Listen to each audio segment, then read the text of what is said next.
à Liverpool, c'est déjà 3e défaite dans la compétition. Je crois qu'ils étaient invaincus sur toute leur campagne européenne la saison dernière. Exactement. Kylian Mbappé a été très critiqué. C'est vrai qu'il a complètement raté son match à Anfield. La bonne nouvelle, Margot, c'est qu'il s'est repris cet après-midi en championnat d'Espagne. C'était à Bernabéu. Avec un succès 2-0 donc contre Getafe. Et effectivement, Mbappé était donc bien titulaire à gauche, son meilleur poste, et il a marqué. C'est d'ailleurs dans cette position que vous voyez Mbappé s'illustrer sur son but. Il marque là son 8e but de la saison en Liga. C'est un but un peu mbappesque, quelque part, on peut le dire comme ça. Position préférentielle, il rentre sur son pied droit, il enroule. Ça, il le fait très très bien. Il maîtrise vraiment ce geste. 5 tirs et 8 dribbles au total pour le Français. Dans cette partie, on avait la joie de Carlo Ancelotti. Personne ne fait mieux, côté Real, vraiment. Ça illustre le bon match de Mbappé qu'on retrouve ici. Comme libéré finalement après son but en première période, on l'a vu beaucoup prendre la profondeur sur ces occasions. Est-ce que c'est juste une question de poste ? Non, c'est pas qu'une question de poste, c'est question qu'il faut qu'il fasse des efforts, qu'il faut qu'ils appellent. Voilà, le vrai Mbappé, c'est dans les 2 appels qu'on va de voir, dans la profondeur, c'est ça son jeu. Et puis là aussi, sur cette chevauchée, le 1-2. Son poste préférentiel, voilà. Un bon 1-2, voilà. Donc après, il est moins en réussite offensivement. Mais je ne suis pas surpris qu'il soit bon contre Getafe. C'est dans les grands matchs où il n'est pas présent. Getafe qui est 17e de Liga, effectivement. Joueur du match, vous l'avez vu, MVP, ce qu'on vient de voir. On a quand même le sentiment que sur certains éclairs, on a retrouvé un petit peu des choses qu'il ne faisait plus, non ?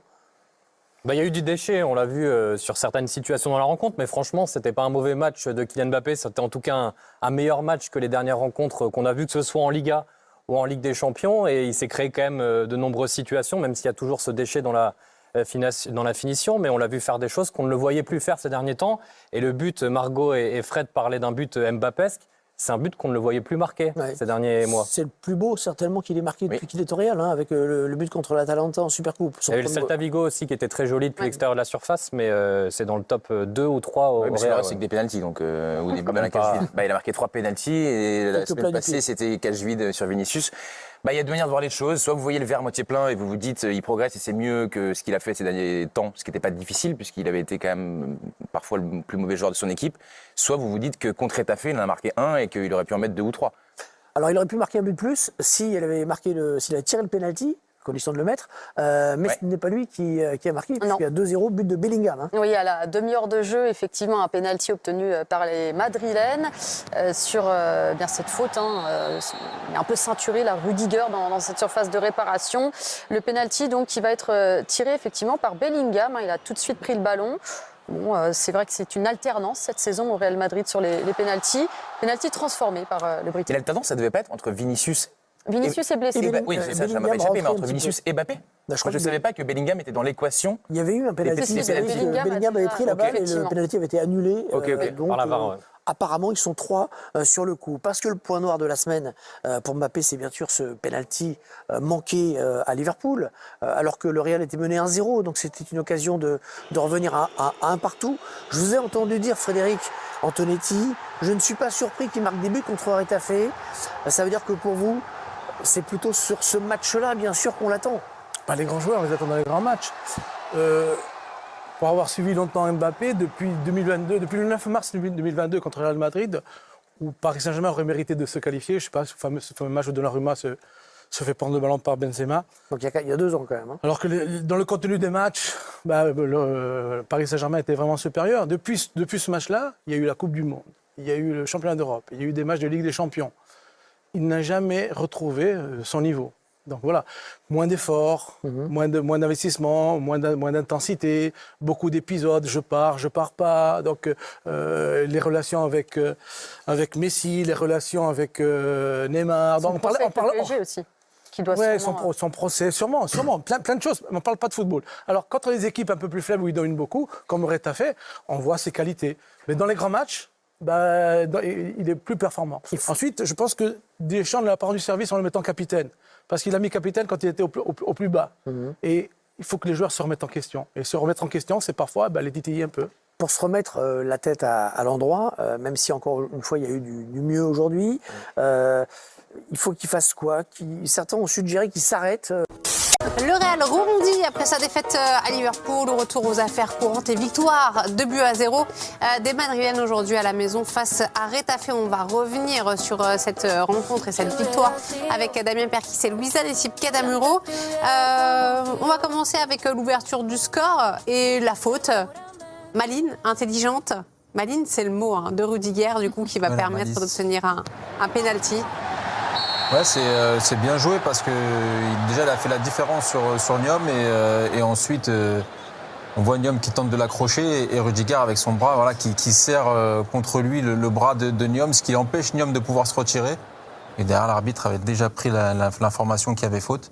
Il a été au bout de son idée et malgré l'assistance de la VAR, il a confirmé ce pénalty. Habituellement, c'est soit Vinicius, soit Mbappé qui tire les pénaltys. Mais là, du coup, Jude Bellingham va s'avancer. Apparemment, on ne fait plus trop confiance à Mbappé sur l'exercice. Donc, c'est Bellingham qui prend le ballon et qui va tirer et transformer ce penalty de très belle manière. Après un joli saut de Cabri, on rappelle aussi que Mbappé avait loupé son penalty à Liverpool. Donc peut-être aussi qu'il était convenu qu'il y en avait un. Voilà, en termes de confiance, il valait peut-être pas mieux. Oui, c'est certain. Parce que s'il le prend, il le loupe. Terrible. Alors il y a deux solutions. Soit il y a un déclassement, comme le disait Damien précédemment, et on donne le ballon à un autre joueur. C'est ce qui a été fait.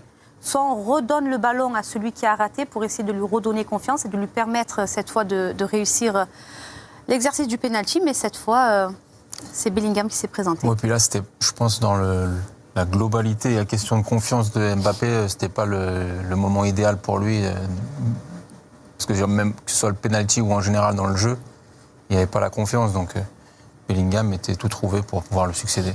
La délivrance pour Mbappé va venir quelques instants plus tard sur une passe justement de Jude Bellingham et une avant-dernière passe de Valverde. L'action qui est super bien construite du début à la fin. Mbappé qui n'avait marqué que 2 buts sur les 9 derniers matchs. Un but important pour lui pour récupérer ses sensations.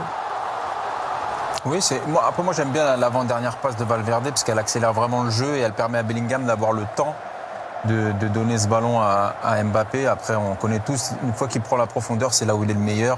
Sa prise de balle, elle est parfaite pour pouvoir après enrouler tout de suite et enchaîner. S'il se met dans la course du défenseur, il ne peut pas le toucher parce qu'il y aurait eu faute. Et c'est bien joué d'enchaîner rapidement parce que Soria est en train de reculer vers ses buts. Donc il n'avait pas forcément les meilleurs appuis. Mbappé qui a le soutien véritablement des supporters du Real Madrid. On a entendu aujourd'hui les encouragements.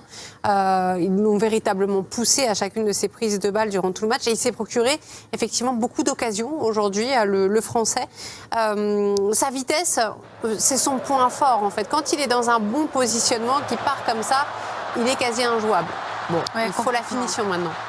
Ouais, il est dans le bon tempo, le bon timing. Il y a eu un ou deux hors-jeu de sa part. Après, il a très vite corrigé son déplacement, sa position de départ. Il a été plus passant dans ses appels. Et après, dans cette prise de grand espace, c'est difficile de le rattraper. Il lui a manqué un peu de qualité, de justesse technique dans son dernier geste, parce qu'il aurait pu marquer plus d'un but sur ce match. Ça, c'est de la confiance pure, le dernier geste, la finition. Oui, mais alors que pourtant, c'est pas forcément mal joué de l'avoir recroisé comme ça, parce que le défenseur va défendre le premier poteau et je pense que voilà, c'est un manque il y a beaucoup de manque de chance sur ce coup-là, mais il avait fait le bon geste pour moi. Après, moi j'ai aimé son attitude de vouloir tenter, malgré le fait que voilà, il soit critiqué. Il a tenté des choses, il a essayé, il a manqué des choses, mais il a essayé encore et encore. Et pour moi, il fait pas un mauvais match. Bon, en tout cas, 3e victoire consécutive pour le Real en Liga qui se reprend après avoir concédé sa 3e défaite de la saison en Europe mercredi à Anfield face à Liverpool. L'équipe de Carlo Ancelotti qui récupère ainsi sa 2e place et qui revient donc à 1 point du Barça qui a été battu hier. La suite pour les Madrilènes, c'est un calendrier exigeant avec plusieurs déplacements et des matchs cruciaux, déterminants pour les ambitions du Real Madrid, tant sur la scène nationale qu'internationale. La gestion de l'effectif et la récupération des joueurs, c'est ça qui sera essentiel pour aborder justement cette période. C'est toujours le collectif qui fait que le Real Madrid réalise des choses dans ces saisons. Et là, encore plus à l'épreuve des blessures, où les joueurs qui sont blessés sont des joueurs majeurs, qui sont des titulaires en puissance même, voire indiscutables. aux autres de prendre le relais. Moi, j'ai trouvé un Ceballos plutôt très bon cet après-midi dans le milieu de terrain. Voilà, c'est des joueurs comme ça qui sont de l'ombre, qui sortent du banc, mais qui ont du talent, qui doivent prendre le relais et qui doivent justement insuffler ce nouvel élan pour pouvoir aller chercher des échéances, comme vous l'avez dit, qui sont capitales pour la suite de la saison. Après, on a déjà vu le Real Madrid être un peu mal en point en championnat, moins en Ligue des Champions. À cause justement de l'accumulation des blessures, mais on sait aussi que Carlo Ancelotti sait gérer son effectif et qu'il a cette capacité à l'emmener jusqu'au printemps. Oui, après ces clubs-là, ils sont aussi formatés et construits pour avoir une profondeur de banc, pour avoir un équilibre et pour, malgré les blessures, avoir toujours un 11 compétitif, et même les entrants font la différence. Et puis après, on connaît la force de ce Real de Madrid-là, ils sont toujours présents sur la dernière ligne droite. On va faire un petit point. Vous vouliez ajouter quelque chose ? Non, mais c'est ce que disait Louisa, c'est sur le management après aussi, où Ancelotti, on le connaît, maintenant c'est là où c'est son point fort. En tout cas, lui, il est mis sur une finale, il l'a dit. Oui, mais c'est de tenir son vestiaire, mais de donner l'envie à son vestiaire aussi de le suivre dans son projet, et c'est ce qu'il fait depuis qu'il est à la tête du Real Madrid. Sortir des joueurs, là je parlais de Ceballos, mais sortir des joueurs du banc de touche et leur donner cet élan pour pouvoir prouver et être encore meilleur, c'est digne d'un grand manager. Et on suivra aussi la sortie de Jude Bellingham, à savoir est-ce que il a été préservé, est-ce que c'est une blessure ou pas. Ça peut aussi avoir des conséquences pour la suite et peut-être créer un casse-tête de plus pour Carlo Ancelotti. Le Real Madrid